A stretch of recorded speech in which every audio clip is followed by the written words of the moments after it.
시청자 여러분 안녕하십니까? 오전 10시 반 프레스룸 라이브 최윤영입니다. 유한솔입니다. 살아있는 뉴스를 더 깊게, 더 쉽게 전해드립니다. 먼저 오늘의 뉴스 네컷입니다.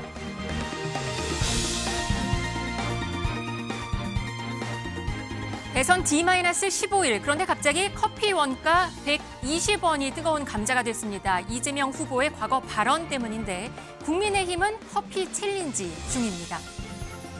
일명 하와이 특사단이 어젯밤 홍준표 전 시장을 만나러 출국했습니다. 윤 전 대통령의 탈당, 국민의힘의 원팀 규합에 동력이 될 수 있을까요? 어젯밤 대선 후보 첫 TV 토론회가 열렸습니다. 여러 논쟁 속 볼빨간 이준석 후보의 모습도 화제였습니다. 토론이 끝나자마자 해명에 나섰습니다. 미국의 바이든 전 대통령이 많이 아픕니다. 전립선암이라고 하는데 뼈까지 전이 된 상태라고요. 트럼프 대통령도 위로를 보냈습니다. 연예계 소식까지 준비가 돼 있습니다. 프레스룸 라이브 지금 시작합니다.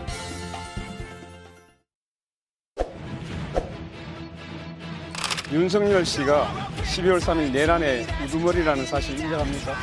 내란이라기보다는 헌정을 유린한 정권이 내란이 아니고 뭡니까?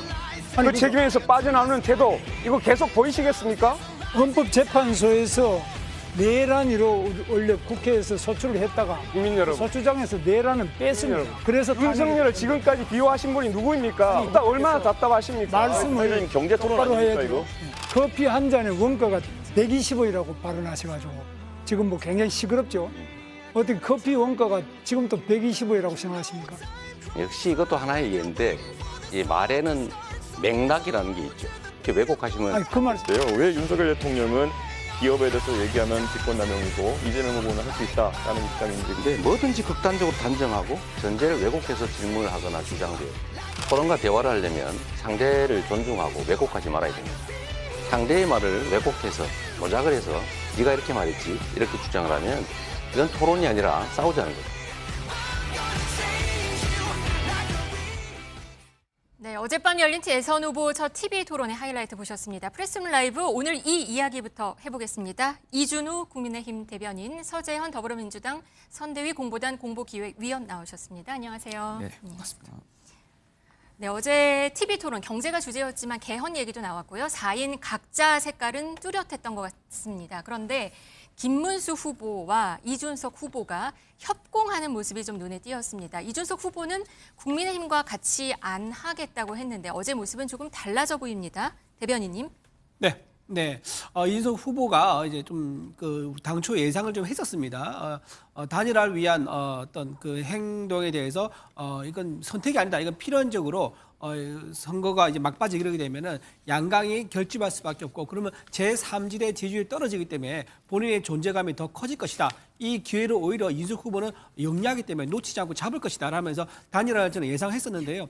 어제 첫 번째 토론이었죠. 총 3번의 토론이 있는데 그중에서 첫 번째 토론에서부터 일단 김문수 후보와 같이 손을 잡고 이재명 후보를 집중 공격하는 그런 모습을 보여줬습니다. 네. 앞으로 있을 두 번째, 세 번째 토론에서도 아마 이런 양상으로 가지 않을까 예측할 수 있을 것 같습니다. 네, 이재명 후보는 좀 아웃복서처럼 좀 받아치는 모습을 좀 보였어요. 네, 그렇습니다. 이준석 후보가 예상과는 달리 거의 김문수 후보 대변인 같은 네. 그런 역할을 해줬기 때문에 이재명 후보 입장에서는 이제 토론을 하자. 이게 대통령 후보지 않습니까? 그 싸우는 것이 아니고 말꼬리 잡기 아니다. 그래서 저는 이준석 후보에게 안타까운 것은 예전에 왜 안철수 후보하고 이공계 관련해서 그리고 AI 관련해서 굉장히 이제 건설적인 토론을 많이 했었잖아요. 저도 칭찬했는데 저는 그 당시로 돌아가야 된다. 지금은 이준석 후보가 이야기한 것도 사실과 달라요. 지금 보면 그 이준석 후보가 이야기하는 건 AI 관련해서 이공계 출신이라서 대통령 자격이 있다 하잖아요. 그러면 그런 논리면 정치는 정치외교학과 그리고 뭐 경제, 주식은 경제학과 이런 식의 논리이기 때문에 이런 것들을 좀 탈피하자 해서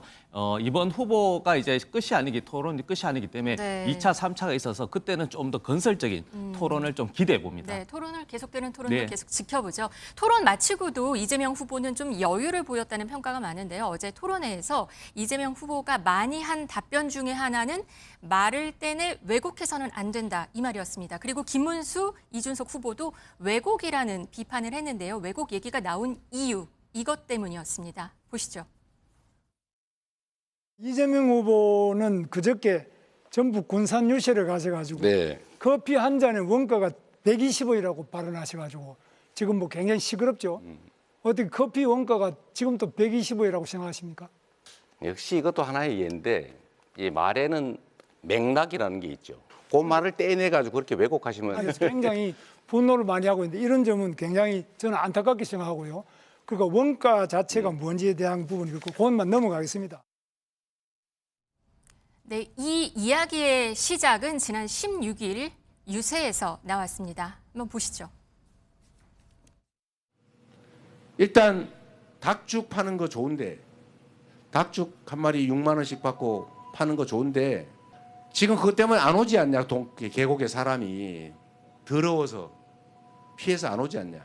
싹 정리하자. 이걸 싹 정리한 다음에 깨끗하게 정비를 해서 많은 사람이 막 오게 한 다음에 거기다가 닭죽을 팔지 말고 커피와 차를 팔아라.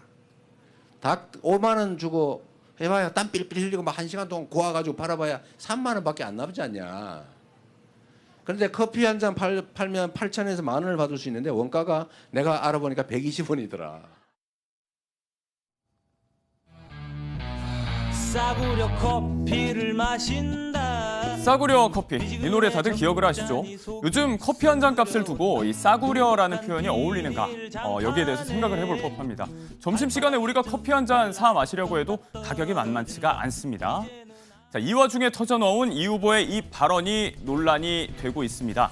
자영업자 커뮤니티는요, 벌써 갑론을박으로 시끌시끌합니다. 이미의 커피 원가가 소비자들에게 120원으로 낙인이 찍혔다. 정몽준 전 의원의 버스비 70원 발언과 뭐가 다르냐. 정말 현실을 너무 모른다. 이런 반응들이 쏟아지고 있는데요. 어제 이 후보는 여기에 대해서 뭐라고 해명을 했을까요? 말에는 맥락이 있다면서 말씀드린 2019년 봄에는 120원 정도 한 게 맞다. 원가에 대해서 이렇게 발언을 했습니다. 자, 2019년 봄에 그러면 무슨 일이 있었을까요? 5만 원 들여서 힘들게 닭죽을 구워봐야 3만 원 남는데 한 잔에 8,000원, 10,000원 하는 커피는 원가가 알아보니까 120원 정도더라. 바로 지난 2019년 경기지사 시절에 남양주 일대 계곡에서 불법 영업하는 평상들을 싹 한번 정리한 적이 있었죠. 업자들을 설득하는 과정에서 이렇게 업종 전환 권유를 한 거다. 이런 맥락이었다고 설명을 했습니다. 다만 인건비, 시설비 이런 부분들을 감안하지는 않은 단순한 원가 얘기였다라고 해명을 내놨는데요. 그렇다면 그 원가 실제로 한번 볼까요? 2011년 관세청 발표 자료를 바탕으로 해서 미국산 원두의 한 잔 분량의 수입 원가, 쉽게 얘기해서 세금이 붙기 전에 가격이 123원, 근사치죠. 이 기억에 의존해서 한 발언이다라고 볼 수도 있을 것 같은데요. 다만 이 통계는 2019년 기준으로도 8년 전 2011년입니다. 지금은 어떨까요? 미국 인터컨티넨탈 선물 거래소에서 지난 16일에 거래된 아라비카 커피 원두 가격, 잔당으로 환산하면 174원. 여기에 각종 해상 운임 등을 추가하면 실제 원두값만 500원을 넘어선다는 분석입니다. 또 그 커피 한 잔에 원두값만 들어가는 게 아니죠. 물, 빨대, 컵, 소모품 비용, 인건비, 장소 임대료 이런 것들이 포함이 돼야 되고 그러면 잔당 원가는 훨씬 더 이렇게 높아진다는 업계의 목소리도 있습니다. 논란이 쉽게 수그러들진 않을 것 같습니다. 이재명 후보는 계속 말의 맥락을 봐달라고 얘기하고 있죠. 여러분께서는 어떻게 생각하시나요? 판단은 시청자분들의 몫입니다. 네, 어제 이재명 후보는 지역경제 활성화와 소상공인들의 수익 창출이라는 정책의 본질을 봐달라 이런 얘기를 했습니다. 그러나 국민의힘은 지금 커피 챌린지에 나섰습니다. SNS 공세가 줄이고 있는데요. 먼저 커피 챌린지 한번 보실까요? 사장님, 어떤 후보가 커피 원가가 120원이라는데 사실인가요? 저도 지금 이제 아이스 아메리카노 한 잔 마시고 있는데요. 그 커피 원두값만 드는 게 아니거든요. 구태의연한 민노총식 사고라고 생각하거든요. 지난 대선 때나 지금이나 진짜 경제관념 너무 엉터리더라. 이재명 후보 논리로 따지면 문재인 전 대통령 평산 책방에서 아메리카노가 4,000원이라고 그러던데 그럼 3,300% 마진이네. 대장동도 아니고. 지금 커피 챌린지 중입니다. 국민의힘에서는요. 네. 지금 커피에 대한 이제 얘기를 이제 이재명 후보는 맥락이라고 얘기했는데 그 네. 맥락상은 지금 정확하게 지금 보고 있는 거죠. 많은 국민들이 지금 저 얘기를 듣고 닭죽을 팔았을 때 마진율이 3만 원 1시간 내내서 힘들게 나왔으니까 커피를 팔면 원가가 120원이니까 훨씬 마진이 좋다. 그렇게 이해할 수밖에 없는 거 아닙니까? 네. 저 맥락이 잘못된 게 전혀 없지 않습니까? 그럼에도 불구하고 저렇게 커피에 대해서 뭐 맥락이라 얘기한 것은 국민들이 좀 받아들이기 어려울 것이다. 그리고 또 하나 지금 전국의 자영업자들이 700만 명이 넘습니다. 네. 700만 명이 넘는 자영업자들이 정말 어렵게 이제 장사를 영속하고 있는데 그분들의 1년 그 수익률이 한 2천만 원도 안 된다고 합니다. 보통 월급 받는 사람들보다 훨씬 낮은 수익률이죠. 그런 부담과 위험을 안고 자영업을 하고 있는데 마치 모든 자영업자들이 카페 운영하는 사람들이 악덕 폭력자인 것처럼 이렇게 말한 것은 굉장히 위험하다. 그리고 자영업자가 있으면 그 밑에 일하는 이제 고용되어 있는 근로자가 있을 거 아닙니까? 네. 근데 자영업자의 수는 그러니까 오너, 창업자의 수는 적고 밑에 일하는 근로자의 수는 많습니다. 규모에 따라서 2명일 수 있고 10명일 수 있는데 그 수를 좀 갈라치기 하려는 게 아니겠느냐. 이제 근로자들한테 전부 다 봐봐 너네를 고용하고 있는 저 이제 업주는 악덕 폭력자야라는 식으로 갈라치기 해가지고 그 많은 수의 사람들을 자기의 표심으로 끌으려는 그런 선동하는 발언은 아니겠는가? 그러면서 보면 굉장히 위험하고 경제의 기본 메커니즘을 이해하지 못하는 그런 아주 목상식한 발언이다. 좀 그렇게 생각합니다. 네, 국민의힘에서는 이렇게 커피를 들고 유세에 나서자 이런 분위기도 있거든요. 지금 얘기 들으셨는데 민주당 입장은 어떻습니까? 그렇죠. 국민들이 봤을 때 한심할 것 같고요. 대신에 챌린지는 계속 해주셨으면 좋겠어요.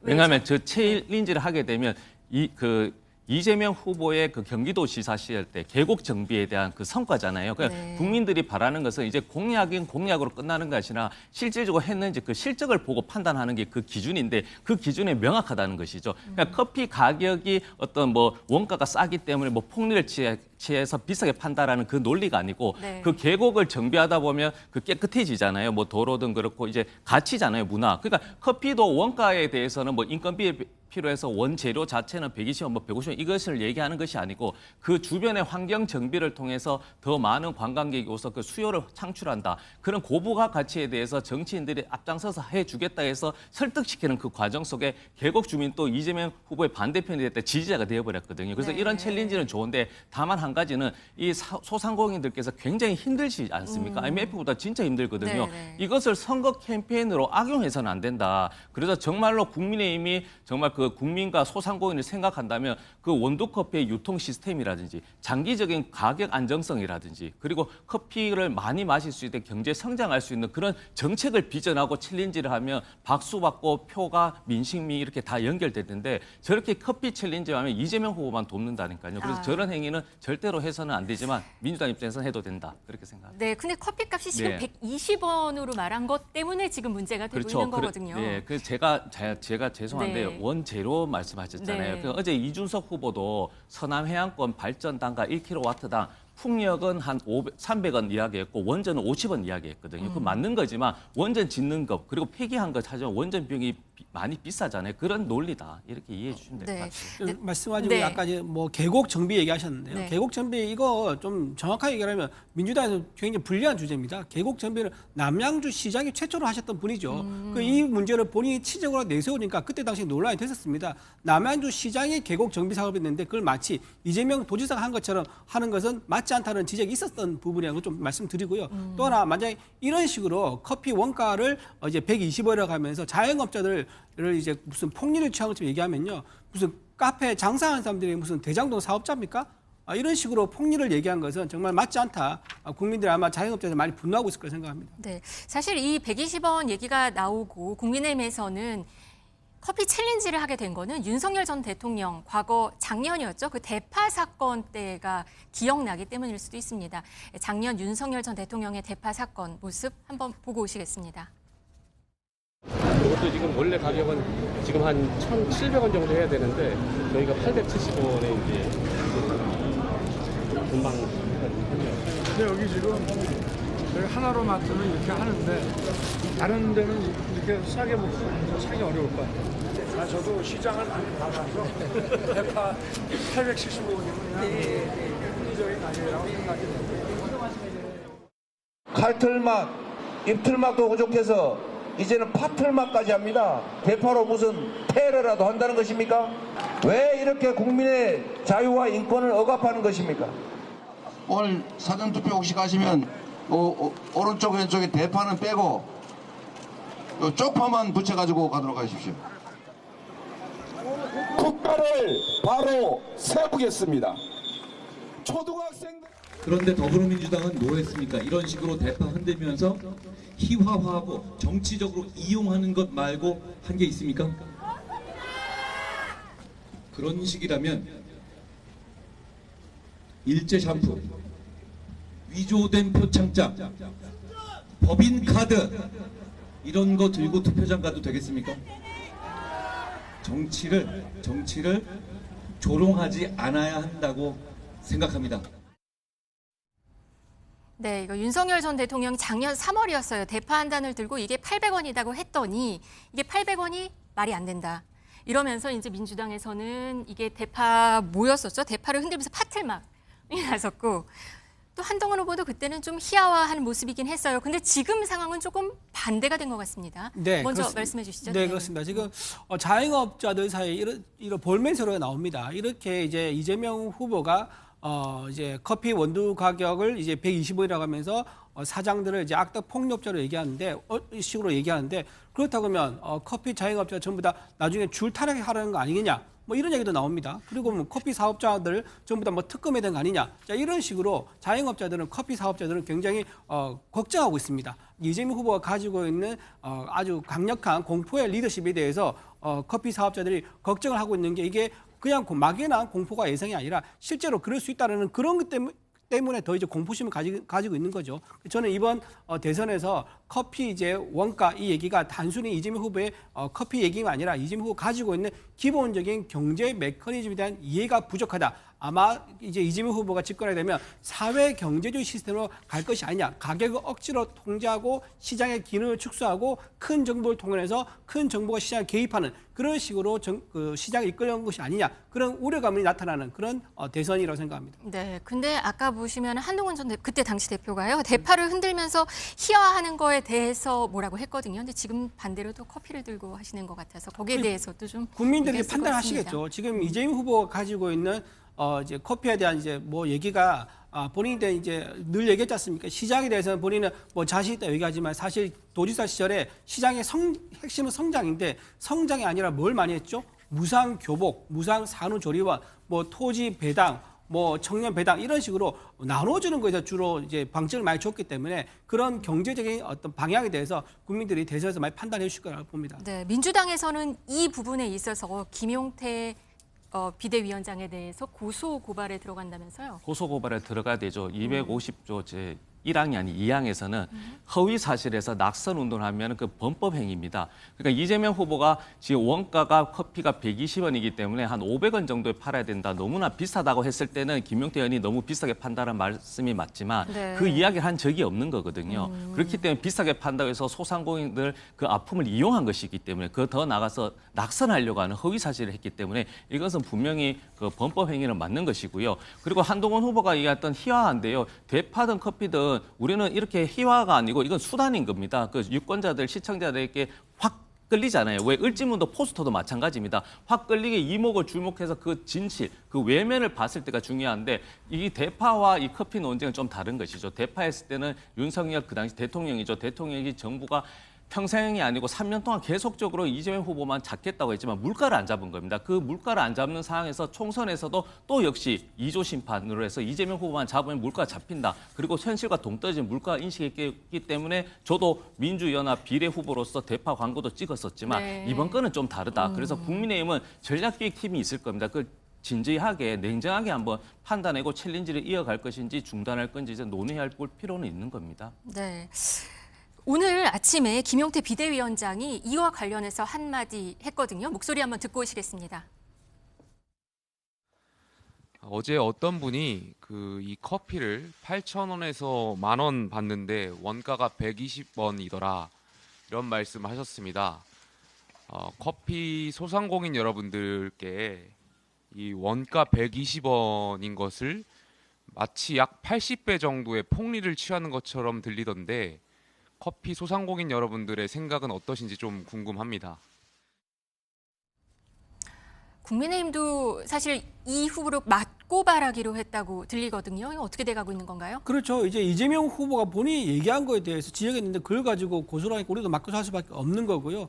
그리고 지금 말씀하신 것 중에서 그 이게 뭐 비싸게 팔았다고 말한 적이 없다라고 지금 말씀하신 부분인데 그거는 정말 말이 안 되는 게 왜냐하면 앞에서 커피에 대한 얘기를 하고 이제 닭에 대한 얘기를 했습니다. 그리고 커피 원가를 120원이라고 했는데 모든 국민들이 커피가 얼마인지 모르나요?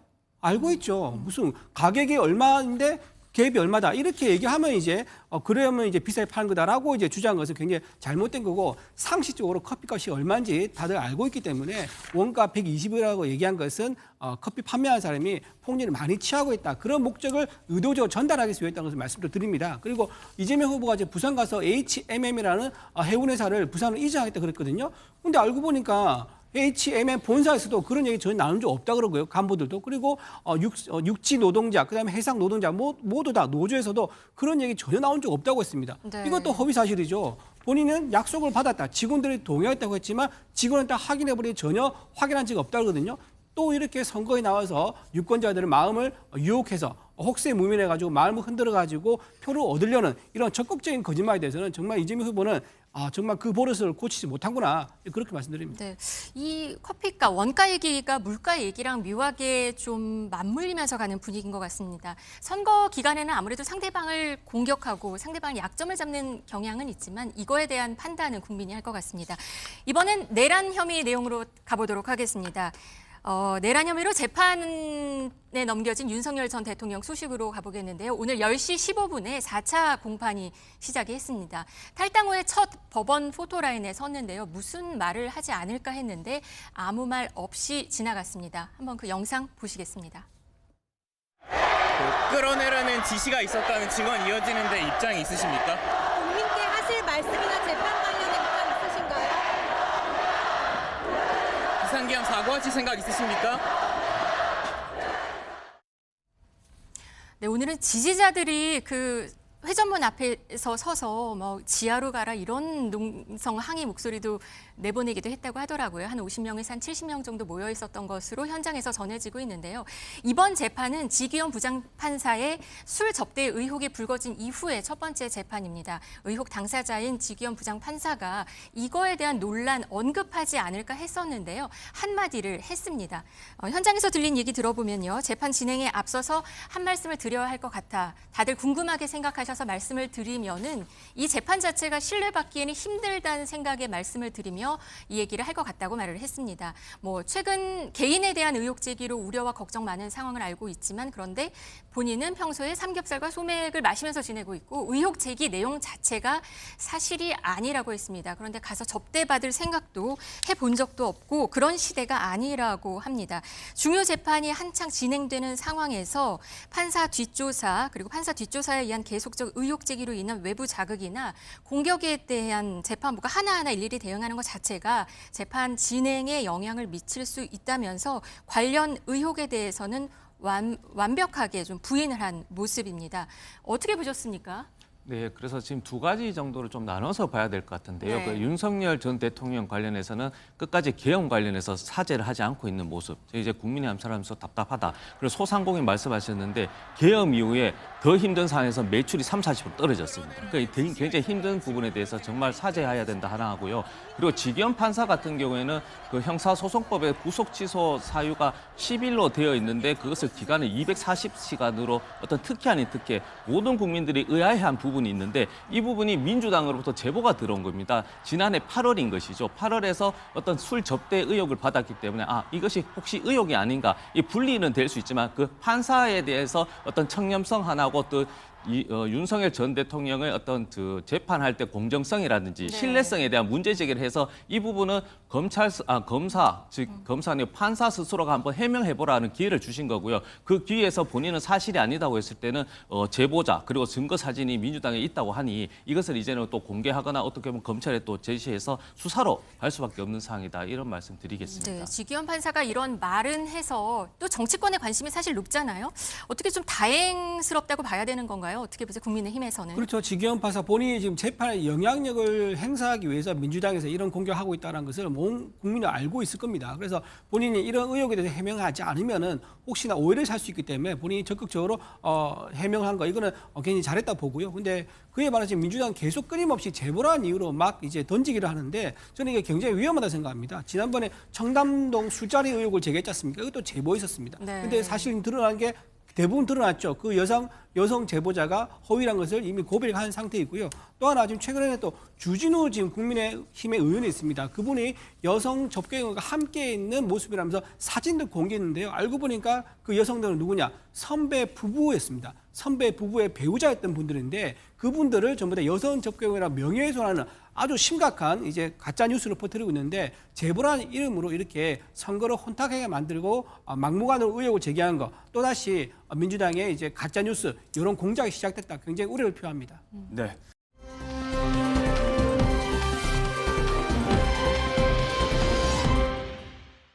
또 오늘 재판에 함께하게 되는 윤석열 전 대통령이 지난 주말 탈당으로 김문수 후보 캠프 그리고 국민의힘 측에서는 이제부터 원팀 규합, 통합행보 추진 동력을 얻게 됐다는 긍정적인 분위기가 감돌고 있습니다. 이 얘기를 좀 해보려고 하는데 먼저 챙겨볼 건 정계 은퇴하고 하와이로 가 있는 홍준표 전 대구시장입니다. 마음을 돌리기 위해서 일명 하와이 특사단이 어젯밤 출국했습니다.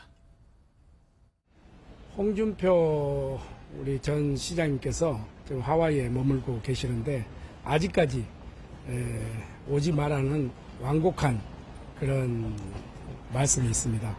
어떻게 보면은 우리 당의 상징이고 또 보수의 대표적인 주자였기 때문에 우리 홍준표 후보께 그동안의 이 당의 또 국민들의 열망 이런 부분을 충분히 전달하고 설명드리고 또 서운한 부분은 잘 또 설명드려서 우리 보수의 승리를 위해서 보수 우파의 재건을 위해서 힘써 주시리라 이렇게 믿고 그런 말씀을 전달하고 돌아오겠습니다.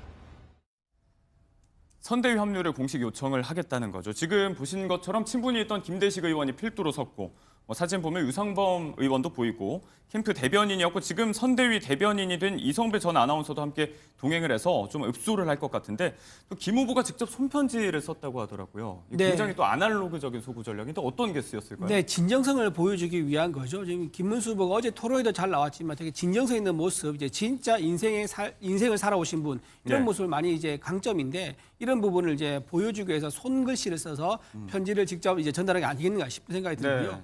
홍준표 후보는 지금 국민의힘에서 5번이나 국회의원을 했었습니다. 그리고 3번 광역자치단체장 했었고요. 또 이제 보수 정당 우리 이제 전에 이제 자유한국당 시절에는 또 대선 후보로 출마해서 완주까지도 했었습니다. 우리 이제 국민의힘에서 보수 정당에서 빠질 수 없는 정치적 상징성이 있는 인물입니다. 네. 홍준표 시장께서 물론 이제 경선 치르는 과정에서 서운한 부분이 있고 섭섭한 마음이 있겠지만 우리는 대선이라는 큰 목적 아래서 예. 대선 승리라는 큰 목적 아래서 우리는 우리끼리 다툴 겨를이 없습니다. 지금 이제 한 보름 정도밖에 남지 않은 상황인데 네. 지금 특사 그러니까 저 홍준표 시장의 가장 오른팔이기도 합니다. 김대식 의원이. 그래서 그분께서 가셔서 간곡히 좀 말씀드리고 또 예. 서운한 부분에 대해서 좀 해명을 하고 이렇게 하면은 마음을 좀 풀지 않을까. 그렇게 해서 홍준표 시장이 빅텐트에 머지않아 네. 이번 주 내에 합류하지 않을까. 그렇게 생각을 좀 해봅니다. 이번 주 안에 합류까지 점쳐보시는군요. 네. 당내에 좀 마음이 모였다 이런 말씀을 해주셨는데 당내에서 조금 다른 목소리도 나오고 있는 것 같아요. 오늘 아침에 이제 권영진 의원 발인데 한 방송에 나와서 이런 시기에 특사까지 파견하는 건 좀 초유의 일인데 도와줄 마음이 없으면 방해는 안 했으면 좋겠다 이런 메시지를 내놓기도 했거든요. 이거 약간 엇박자 나는 거 아닐까요? 그 당 내에서 이렇게 다른 목소리 나온 것은 이게 사실 민주정당의 당연하고 자연스러운 모습이죠. 예. 일극체제의 민주당에서 이런 걸 상상할 수가 없을 겁니다. 아마 누군가 이재명 후보의 심기를 건드릴 발언을 한다면 득달같이 달려들어서 제압을 하거나 발목을 잡겠죠. 하지만 우리 국민의힘에서는 다른 목소리도 수용하는 그런 유연한 모습을 오히려 보여준다. 저는 그렇게 생각합니다. 예. 그리고 이제 통합행보 이야기하고 있으니까 한동훈 전 대표 이야기도 좀 해보도록 하겠습니다. 윤 전 대통령이 주말에 탈당하고 나서 거의 한 1시간 정도 만에 한동훈 전 대표의 메시지가 올라왔습니다. 이제 부산에서부터 지방유세에 참여하겠다, 국민들과 만나겠다라고 밝혔는데 한편으로는 선대위 합류는 아니라고 직접 선을 긋기도 했고요. 이걸 두고 이제 자기 정치 계산을 하는 거 아니야 이런 비판도 나오고 있거든요. 모르겠습니다. 지금 선대위에 합류를 저는 할 거로 보는데 선대위에 합류하지 않고 대선 후보를 지원하겠다 네. 이런 의미를 좀 본인이 좀 자세하게 좀 얘기를 한 것 같은데 그런 게 가능한지 모르겠습니다. 국민의힘에서 어쨌든 선대위 합류를 처음에 제안했었는데 본인이 사양을 했단 말이에요. 근데 그러면서 내일 부산에서부터 이제 김문수 후보 지지 선거운동을 하겠다는데 사실상 선대위에 합류한 거죠. 이거를 본인이 그렇게 말하다가 빠졌다고 좀 볼 수는 어려운 것 같고 조금 늦은 감이 있기는 합니다. 한동훈 후보가 경선에서 마지막까지 올라갔다가 빠졌었지 않습니까? 네. 하지만 한동훈 후보가 보여준 저력이 있습니다. 어쨌든 당원들한테 40%가 넘는 지지율을 받았었고 그렇다 그러면 한동훈 후보가 지금 현재 단 한 표 1% 차이로 승부가 갈릴 수 있는 이런 단 한 표가 아쉬운 상황에서 한동훈 후보가 적극적으로 나서준다 그러면 굉장히 큰 도움이 될 거다. 그렇게 봅니다. 함께하기로 한 시점에 이미 합류한 거로 보신다라는 말씀이었고요. 또 선대위 입장에서 합류 촉구를 하고 있는 대상이 또 있습니다.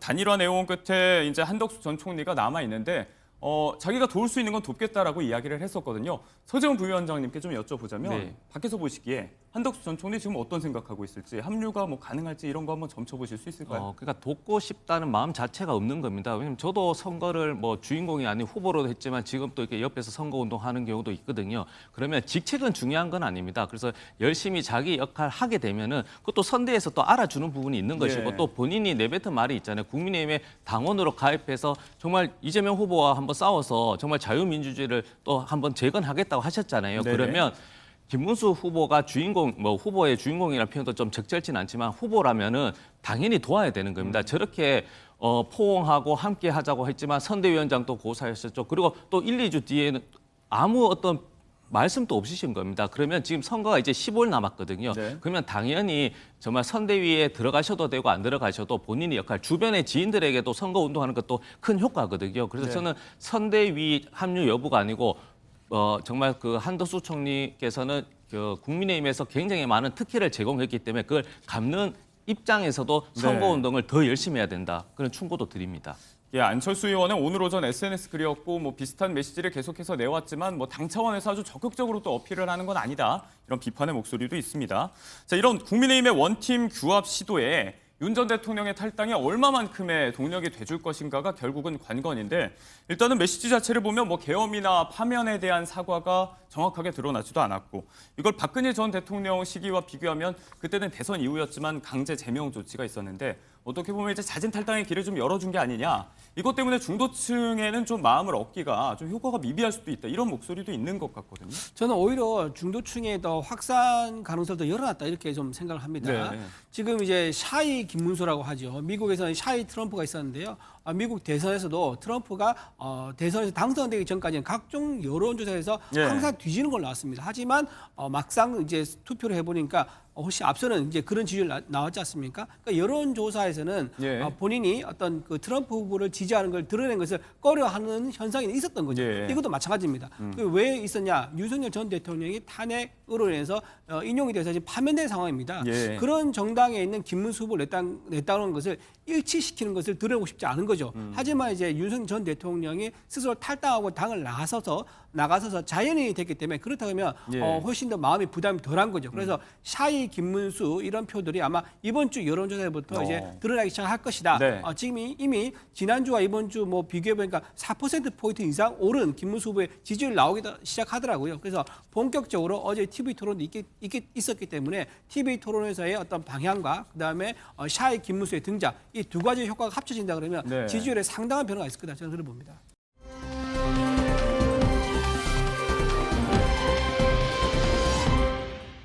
샤이 윤석열, 샤이 김문수를 기다리고 있는 내심의 모양새다라는 말씀인데 자 그렇다면 이야기를 해봐야 되겠습니다.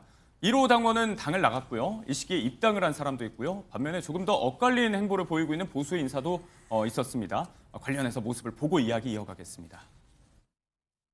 민주당이 저지른 폐악을 일당 독재 파쇼 행위를 확인하고 아이와 함께하려고 비워둔 시간을 나누어 이 사건에 뛰어들게 되었습니다. 저는 계몽되었습니다.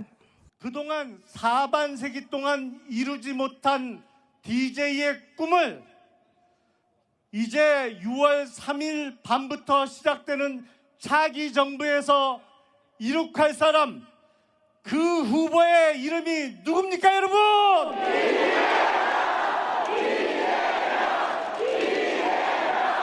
야해. 너무 야해. 세 번만 힘차게 더 외쳐보겠습니다, 여러분. 그 후보의 이름이 누굽니까?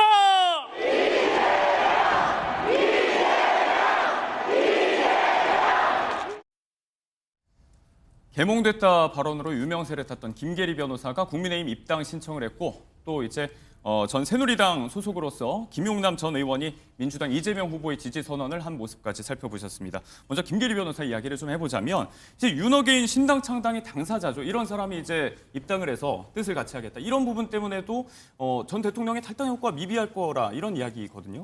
김계리 변호사가 선대위에서 뭐 자리를 맡거나 주요 보직을 맡아서 활동은 아니고요. 예. 이게 평당원으로서 당원 가입을 했습니다. 그렇기 때문에 큰 영향이 있지 않을 거다. 그리고 오히려 당원 가입을 신청했는데 안 받아주면 그게 더 문제가 되죠. 지금 모든 상황에서 우리가 지금 대선에서 이기기 위해서 당원 가입을 적극적으로 독려하고 있고, 네. 또 대선 끝나고 나면 각각 전당대회가 있지 않습니까? 그렇기 때문에 당원 가입을 독려하고 있기 때문에 가리지 않고 국민의힘 어떤 가치와 철학을 공유하고 공감한다 그러면 당원 가입 받아준 것은 당연한 거다. 하지만 네. 김계리 변호사가 윤석열 전 대통령의 변호사는 그 이유로 오히려 역차별해서 받지 않으면 그게 더 오히려 문제가 되는 거죠. 네. 선대위에서 어떤 직함 받지 않고 평당원으로 들어왔다는 거. 그렇기 때문에 그 크게 영향이 없을 거다 그래 봅니다.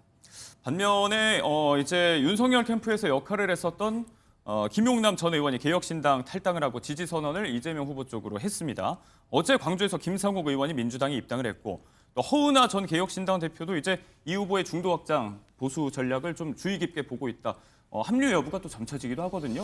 이런 그렇죠. 이재명 후보 측에서 치고 있는 빅텐트 이런 건 어떻게 좀 보십니까? 그러니까 인위적인 게 아니고 이제 국민의힘이 자초한 것이고요. 국민의힘 대변인께서 말씀하셨지만 뭐 샤이 보수 하잖아요. 사실 보수는 당당해야 되거든요. 이렇게 샤이 보수 만드는 국민의힘이 지지자들이 지금 샤이한 게 아니고 샤이 이재명입니다. 지금 대구 경북 같은 경우에도 저도 운동하고 있으면 국민의힘 지지자들이 머리 아프다, 너무 힘들다. 왜? 네. 윤석열 대통령 지지에는 탄핵당하고 경제 못 살리고, 그러니까 이런 상황에서 이재명 후보를 지지하는 것이 아니라 도구로 쓰는 겁니다. 그러니까 보수가 정말 당당한 보수로 거듭나기 위해서 네. 도구, 전략적 선택을 하시는 것이지, 저렇게 김용남 의원, 허은하 의원, 뭐 문병훈 의원, 또 물론 이재명 후보에 대한 신뢰도 있지만 중도 보수, 즉 보수가 무너졌기 때문에 본인들께서 정말 중도 보수를 또 한 번 더 역할을 해보고 싶은 그 마음에서 이재명 후보가 전략적으로 맺는 것이지, 그것을 모든 것을 이제 그 이재명 후보가 완벽하고 모든 것이 그런 건 아니다. 다 상대적인 것이기 때문에 저는 그 이렇게 후보들 뭐 이렇게 지지하고 이런 것들을 예. 그 취지 맥락을 보게 되면 결국에는 국민의힘, 더 나가서는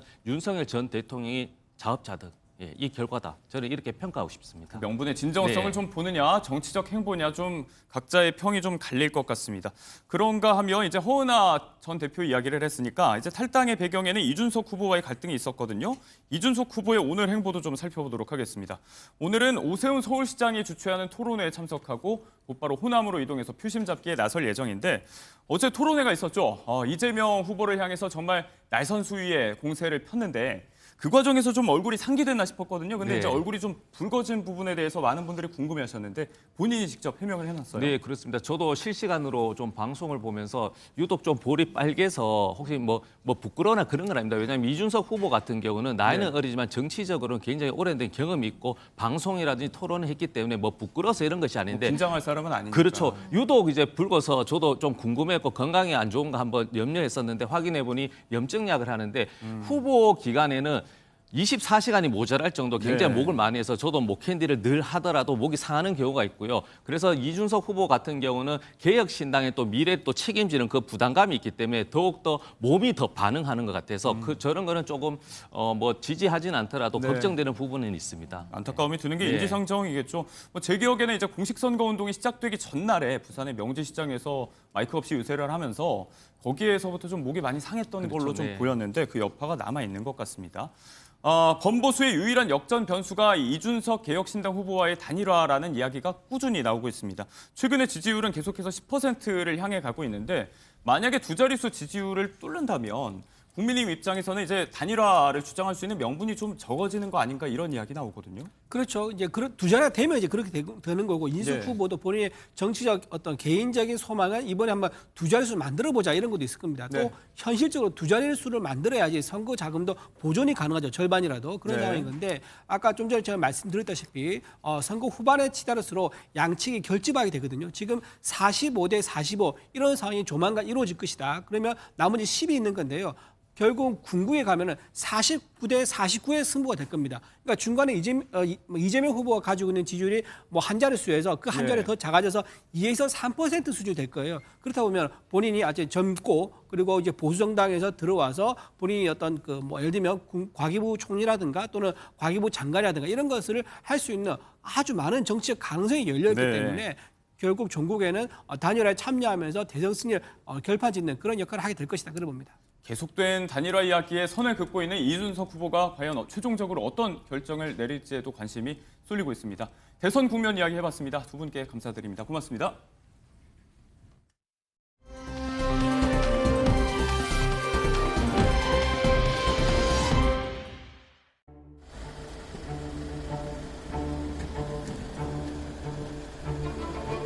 선수 공갈한 혐의 인정하십니까? 여전히 손 선수와 임신했다고 주장하시나요? 협박은 두 분이 공모한 건가요? 초음파 사진 조작된 거 사실인가요? 초음파 사진이 조작된 겁니까? 협박은 두 사람이 공모한 겁니까? 네, 한 말씀 부탁드리겠습니다. 혹시 어떤 점 위주로 영장 실질 심사에 소명하셨을까요? 손흥민 선수 측에게 하실 말씀 없으십니까? 진행할게요. 혐의 인정하십니까? 여전히 임신했다고 주장하시는 겁니까? 마지막으로 한 말씀 부탁드리겠습니다. 손흥민 선수 측에게 하실 말씀 없으실까요? 죄송합니다. 혐의 인정하십니까? 죄송합니다. 죄송합니다. 7천만 원 추가로 요구하신 거 맞나요? 죄송합니다. 죄송합니다.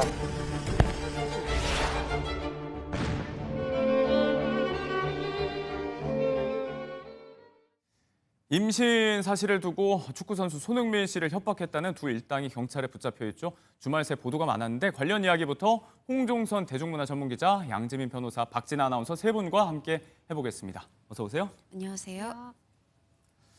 주말 사이 보도가 정말 많이 나왔습니다. 구속이 일단 됐는데 여전히 진위 여부를 두고 공방을 좀 따져볼 문제가 많습니다. 쟁점이 되고 있는 게 일단 초음파 사진인데 손 선수 측에서는 이거 조작된 거다라고 부인을 하고 있죠. 맞습니다. 지금 말씀하신 것처럼 20대 여성 양모 씨 또 40대 남성 용모 씨가 구속이 됐습니다. 일단 이 여성 얘기를 해보면 지난해 6월에 이 초음파 사진을 보내면서 이 사실을 폭로하겠다 협박을 해서 3억 원을 받아낸 것으로 지금 확인됐고 경찰이 그렇게 확인하고 있죠. 그런데 우리가 이제 기존의 연예인 관련 사건을 보면 돈을 줬다? 그러면 이것은 임신이 사실이었고 또 이것이 손흥민의 아이라는 게 확인된 거 아니냐 이렇게 좀 섣부르게 단정할 수 있는데 지금 손흥민 씨 측에서는 그게 아니라는 겁니다. 뭐냐 하면 일단 초음파 사진 여부에 대해서도 본인들은 진위 확인을 하지 않았다는 것이고 그럼 왜 돈을 줬느냐 하면 이것 자체가 언급이 되고 기사화된다는 것 자체가 이 손흥민 선수 자신과 또 팀의 경기 이런 거에 끼칠 악영향을 생각해서 돈을 줄 수밖에 없었다는 것이고 이 또 이제 여성에게서 받은 이러한 사실, 임신한 사실 뭐 이런 거를 이 외부에 알리지 않겠다는 각서까지 쓴 부분에 대해서도 누구의 아이를 임신한 것인지를 따지지 않고 이 자체를 그냥 언급하지 않는다에 대한 각서였을 뿐이다. 이렇게 부인을 하고 있는 상황인데요. 이 상황에 대해서 뭐 손흥민 씨의 이 그 측의 주장의 뭐 진실성은 시청자 여러분들이 판단하셔야 되겠습니다. 또 수사를 통해서도 가려질 부분이지 않을까 싶기도 하고요. 부정적 이슈가 불거지는 것 자체가 부담이 돼서 돈을 준 것이다라는 입장인데 양모 씨, 그러니까 지금 협박을 한 그 협박범 여성인데 병원 기록에서 중절 수술을 한 게 확인이 됐고 그렇다면 일단 임신 자체는 사실이라는 거잖아요. 이게 지금 친부가 누군지가 관건인 거죠, 또.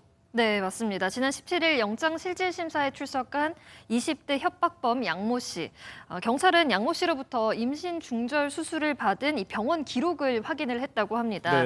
지난해 6월 이 손 씨 측에 초음파 사진을 보내면서 임신 주장을 하고 금품을 요구했었던 양 씨 3억 원을 받고 비밀 유지 각서를 썼다고 하죠. 과거 손 선수에게 보낸 이 초음파 사진이 조작되지 않은 점도 경찰은 파악을 했다고 하는데요. 다만 태아의 아버지가 손 선수인지는 확인되지 않은 상황입니다. 손 씨 측은 과거 교제한 건 인정하면서도 뭐 임신을 시킨 당사자는 아니었다면서 협박이 두려워서 돈을 건넸다는 입장인데요. 현실적으로 아이의 친부를 밝혀내긴 어려운 상황입니다. 모든 걸 부정하고 있는 상황이죠. 한편으로는 이제 변호사님께 이 질문을 드려볼 텐데 출석 당시 양 씨 모습이 좀 논란이 됐어요. 이제 흉악범도 아닌데 포승줄도 묶이고 또 모자도 없이 얼굴이 이제 마스크만 씌워진 채로 거의 노출이 다 되면서 이거 괜찮나? 인권 논란 이야기도 좀 나오거든요.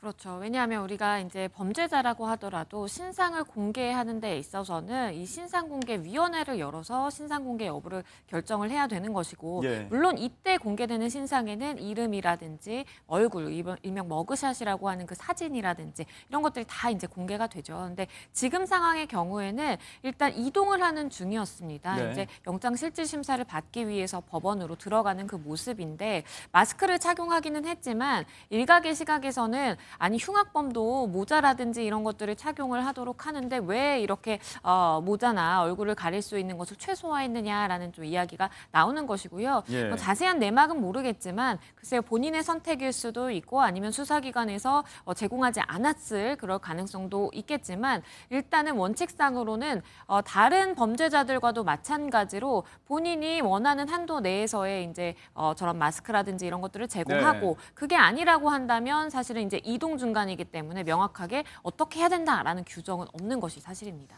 바로 이 부분 때문에 이제 피의자 양모 씨의 신상을 두고 뭐 추측도 많고 엉뚱한 사람이 피해를 받기도 하고 있는데 신상 유포 또한 명백한 범죄라는 점도 우리가 좀 알아야 될 것 같습니다. 그리고 또 한 사람 일당 중에 한 명이었죠. 양 씨의 남자친구인 용모 씨가 같이 또 구속이 됐는데 언론사에 이 내용을 제보하겠다라고 협박을 하면서 금전을 요구한 정황도 확인이 됐어요. 그렇습니다. 이 양 씨는 3억 원을 받았기 때문에 공갈이고 이 용 씨라는 이 40대 남성은 7천만 원을 요구했지만 예. 받아내지는 못했었기 때문에 이제 네. 공갈 미수인데 이 지금 관계를 보면 양 씨와 용 씨의 지금 관계가 명확하게 드러난 건 아닙니다. 다만 두 사람은 확실하게 알고 있고 그리고 지금 어떤 그런 임신이라든가 인공유산이 있었다는 네. 이런 사실에 대해서 공유한 관계죠. 그런데 이 부분에 대해서 용 씨가 어떻게 보면 내가 이 유명인에 대한 사생활 정보를 알고 있는데 누구는 돈을 받았고 나는 돈을 받지 못했다?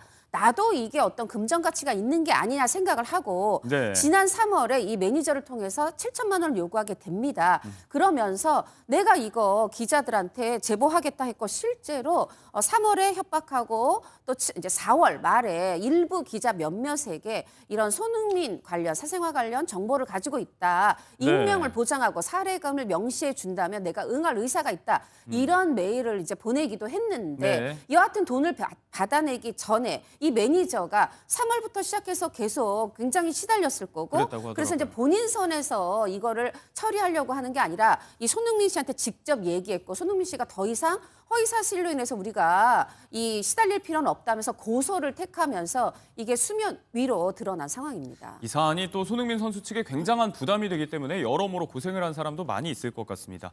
이렇게 모든 면에서 정말 완벽하다, 인성까지 훌륭하다, 실력 외적으로도요. 엄격한 아버지 밑에서 자란 착하고 바른 청년의 이미지가 강했던 손흥민 선수인데 법적인 책임은 뭐 피해자니까 이건 차치하고라도 이제 이미지 타격이 꽤 예상이 좀 되거든요. 여기에 대해서 누리꾼들 반응은 좀 어떻습니까? 박진아 아나운서. 네, 팬들의 반응은 둘로 나뉩니다. 떳떳했다면 3억 원을 줄 이유가 뭐냐. 이성교제했다는 건 사실 아니냐. 이게 한쪽 입장만 들어볼 게 아니라 양쪽 입장을 다 들어봐야 되는 상황인 것 같다라는 예. 여론이 일고 있는데요.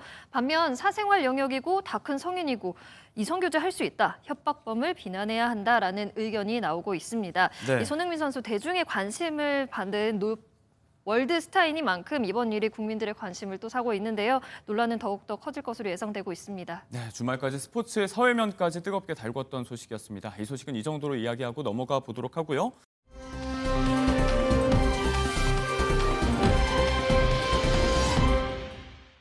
다음 소식입니다. 슈퍼스타, 한국의 디바라고 하면 떠오르는 분들이 정말 많이 있겠지만 이분이 하나의 대명사가 돼 있습니다. 지금은 평창댁이 된 이효리 씨가 또 새로운 근황을 전했는데 평소에도 이제 관리 아이콘으로 워낙 유명하잖아요. 그런데 아예 또 요가 선생님으로 또 전업을 했다고요.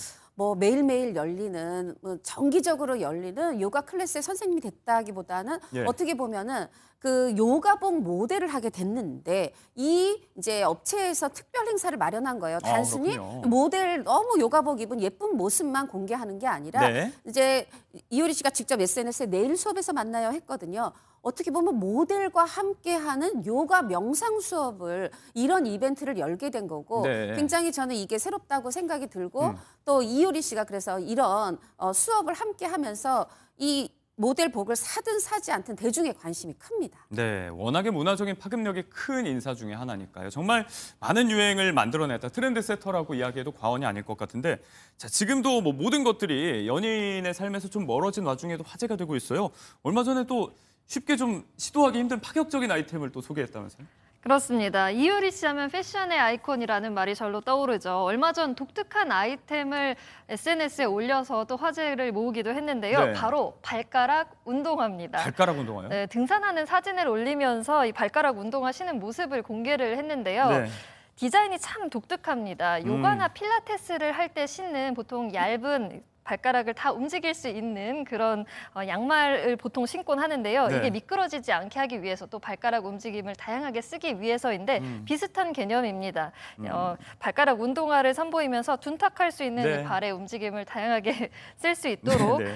건강에 긍정적인 요인이 된다면서 공개를 했는데요. 이효리 씨가 이 사진을 올리고 나서 실제로 이를 찾는 검색량도 많아졌고요. 구매율도 증가를 했다고 네. 하더라고요. 패션을 이끄는 스타이니만큼 이효리 씨가 소개한 아이템이 이렇게 주목을 받았습니다. 사진 보면 이제 어르신들이 약간 무좀이라든지 발가락 질환 예방하려고 신는 그런 양말하고 굉장히 비슷한데 한번 찾아보셔도 좋을 것 같습니다. 이효리 씨는 이제 요가 또 문화 전반뿐만이 아니고 동물들을 아끼고 선행하는 것로도 굉장히 유명한데 최근까지도 관련 선행이 화제가 되고 있죠. 양진미 변호사님. 그렇죠. 본인의 SNS에 이제 사진 하나를 올렸는데 별다른 글 없이 이제 사진에는 이효리 씨와 이상수 씨가 저렇게 유기견, 유기묘들을 위한 사료 2톤을 기부했다라는 네. 내용이 적혀 있습니다. 사실 아무리 이제 내가 유기견이라든지 유기묘를 이렇게 챙기는 활동을 한다고 하더라도 직접적으로 이렇게 기부하면서 봉사활동 이어나가기 참 쉽지 않은데 네. 옛날부터 꾸준하게 이어온다라는 그 자체가 굉장히 좀 높이 살 만한 부분으로 보이고요. 네. 사실 이효리 씨의 경우에는 뭐 지난 3월에 산불 피해에도 1억 원을 기탁할 정도로 꾸준한 선행을 이어오고 있습니다. 네, 대단하십니다. 보기만 해도 흐뭇해지는 사진들인데 그 흐뭇함을 자아내는 이유가 또 하나 있죠. 이효리 씨 얘기하면 항상 같이 언급되는 남편 이상순 씨 얘기입니다. 두 사람이 워낙에 인고 부부의 대표 주자로 유명한데 또 한 번 알콩달콩 깨가 쏟아지는 모습으로 또 많은 분들의 부러움을 샀습니다. 영상 한번 보시죠. 2037님이 오늘따라 순디 잘생겨 보여. 오늘따라. 그 네 마디 말이 네. 원래 잘생겼는데 사람들이 잘 몰라서 그렇지. 아유, 그런 소리 하면 아니에요, 진짜. 그리고 약간 조금 점점 또 약간 잘생겨지는 그런 느낌이에요? 느낌이 있지 않아요? 더 나이가 들수록 더 멋있는 느낌이라고 해야 되나? 이 모드로 네. 매일매일 같이. 아니 근데 이건 잠깐 생각하고 이제 평소는 또 다 잊어버리죠. 네, 남편 이상순 씨가 또 최근에 라디오 프로그램에서 DJ로 맹활약 중이죠. 거기에 또 이효리 씨가 출연을 해서 사연들을 좀 읽었는데 정말 일가정, 일방문, 일상순 보급 이런 이야기도 나오고 있습니다. 이런 가운데 이상순 씨가 또 부부싸움에 대처하는 방법을 공유해서 눈길을 끌고 있어요. 변호사님? 네, 맞습니다. 이상수 씨의 경우에는 부부싸움을 할 때에도 정말 빠르게 이제 해결을 하려고 노력을 한다라고 하는데요. 일단 부부싸움을 할 때에도 되게 사소한 걸로 시작을 하는데 예. 잘못했다, 미안하다 그러면서 저자세로들 이제 나간다라고 하고요. 그리고 이제 상대방의 사실 기분을 좋게 하려고 네. 굉장히 노력을 한다고 합니다. 이런 모습은 TV 프로그램에서도 이미 이제 공개가 돼서 많은 분들이 알고 계시잖아요. 네. 많은 사람들, 뭐 유부녀를 포함해서 많은 사람들의 부러움을 샀던 장면들이 많이 있었죠. 달리 대단한 방법이 있는 게 아니고 그냥 사과하면 된다. 주변을 보면 이제 평소 잘 안 하던 분들이 이 방법을 쓰시면 더 효과가 좋더라고요. 한번 참고해 보시면 좋을 것 같고요. 자, 이런 다정한 두 사람의 모습과 자신의 결혼 생활을 좀 비교하면서 나는 저렇게까지 다정하게 못 지내는데 이런 걸 좀 속상해하는 분들이 계셔서 이효리 씨가 이런 분들을 의식해서 또 한마디 했다면서요? 네, 일가정에 일상순 있으면 좋죠. 근데 이효리 씨가 이렇게 얘기했습니다. 우리가 이렇게 서로 잘 지낼 수 있는 건 어떻게 보면은 서로 지금 예. 특별하게 돈을 벌지 않고 있어서다. 남편인데 맨날 놀고 기타 치고 사람 없는 데서 디제잉 한다고 하면 다 좋겠느냐. 근데 이걸 내가 너그럽게 볼 수 있는 건 네. 우리가 이렇게 말하자면 열심히 막 일을 하지 않고 있기 때문이다면서 아니 부부가 맞벌이인데 어떻게 서로 피곤해서 와서 말을 예쁘게 할 수 있겠느냐. 네. 솔직하게 얘기를 했어요. 그러면 그렇죠. 우리는 돈 벌고 있으니까 당신들은 영원히 불가능해요. 이 얘기를 한 거라고 생각하지 않아요. 저는 이효리 씨가 이 말을 통해서 네. 상대를 조금 너그럽게 보려고 노력하고 같은 말이어도 예쁘게 하려고 네. 노력하다 보면 좀 좋지 않을까요? 라는 표현을 좀 애둘러서 한 게 아닐까 생각해 봤습니다. 네, 어떤 일상이든 들여다보면 명과 암이 다 있게 마련이죠. 지금 기자님께서 말씀하신 부분이 또 핵심이지 않을까 싶습니다.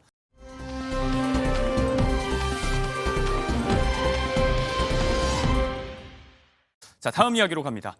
앞서 저희가 뉴스네컷으로 전해드린 소식 중에 하나였습니다. 조 바이든 미국 전 대통령이 전립선 암 진단을 받았는데 상태가 좀 심각하다는 얘기가 들려와요, 박진아 아나운서. 네, 조 바이든 전 미국 대통령이 최근 전립선 암 진단을 받았습니다. 현지 시각 18일 외신 보도에 따르면 예. 최근 암 증상이 의심이 돼서 소변 검사를 받았고 지난 16일 공격적인 형태의 전립선 암 진단을 받았다. 뼈까지 전이된 상태다라고 전했습니다. 이 글리슨 점수라고 해서요. 통상적으로 전립선 암의 악성도를 나타내는 이 점수가 네. 7점에서 10점 정도인데 글리슨 점수가 9점으로 특정되는 전립선 암 진단을 받았다고 합니다. 네. 1942년생인 바이든 전 미국 대통령, 올해 1월 미 역사상 최고령 대통령으로 퇴임을 했습니다. 퇴임할 무렵에 고령의 건강 이상설이 제기되기도 했는데요. 그렇죠. 이 같은 건강 진단이 나와서 모두를 안타깝고 놀라게 만들었습니다. 퇴임 후 이제 막 넉 달 지났는데 지금 뭐 사진 보면 최근의 모습이죠. 이제 교황의 장례식에도 참석했던 건강한 모습을 보여드리고 있는데 이런 와중에 또 이렇게 병세가 안 좋다고 이야기를 해서 많은 분들이 놀라고 있습니다. 미국의 트럼프 대통령도 바로 위로의 메시지를 좀 내놨다고요? 맞습니다. 멜라니아, 그러니까 자신의 아내죠. 멜라니아와 나는 이 소식에 굉장히 슬퍼하고 있다. 이렇게 얘기를 하면서 그 바이든의 아내, 그 질과 가족에게 우리의 따뜻하고 정성 어린 안부가 잘 전해지길 바란다면서 네. 회유를 기원했습니다. 네, 미우나 구나 함께 대권 경쟁을 벌인 사이였으니까요. 한편으로는 조금 전에 이야기했던 그 퇴임 말기의 건강 이상설. 한때는 뭐 치매가 온 거 아니냐 이런 이야기가 더 컸잖아요, 논란이. 그렇죠. 그러니까 인지 능력에 좀 문제가 생긴 것 같다라는 이야기가 나오면서 사실 이제 해리스에게 후보 자리를 좀 넘겨주기도 네. 했었죠. 그런데 지금 이 일화가 뒤늦게 공개가 되면서 정말 인지 문제가 있는 것 아니냐라는 이야기가 나오는데요. 네. 저 조지 클루니를 오랜 시간 정말 친구였음에도 불구하고 알아보지 못했다라는 사례도 공개가 됐습니다. 네, 퇴임 후 4개월 만에 병세가 악화된 바이든 전 미국 대통령의 이야기를 들어봤습니다. 이게 치료 방법이 없는 건 아니라고 하니까 쾌유를 좀 빌면서 마무리해 보도록 하겠습니다.